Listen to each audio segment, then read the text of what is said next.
Israël a appelé à de nouvelles évacuations dans le nord de la bande de Gaza où il poursuit ses bombardements malgré les critiques internationales croissantes sur l'intensification de son offensive dans le territoire palestinien. Selon la défense civile palestinienne contrôlée par le Hamas, au moins 107 Gazaouis ont été tués au cours de ces 24 dernières heures et plusieurs bâtiments dont l'hôpital Al-Aouda, l'un des deux derniers hôpitaux ouverts dans le nord de l'enclave, ont été touchés par les frappes. Le personnel de l'hôpital indique que les frappes ont provoqué des incendies et d'importants dégâts aux équipements et aux réservoirs d'eau. De son côté, l'État hébreu nie toute responsabilité dans l'attaque car il ne ciblait pas le bâtiment et promet l'ouverture d'une enquête. Au même moment, les Nations Unies déclarent avoir distribué aux habitants le contenu de 90 camions d'aide humanitaire sur les 200 qui sont arrivés à Gaza ces derniers jours, une quantité insuffisante après près de 2 mois et demi de blocus complet.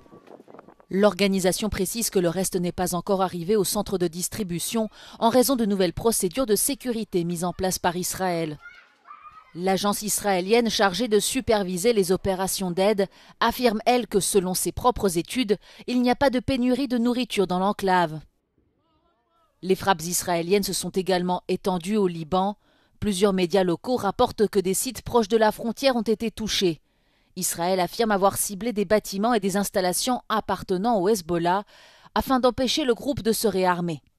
Le Premier ministre libanais a appelé la communauté internationale à faire pression sur Israël pour qu'il respecte l'accord de cessez-le-feu existant.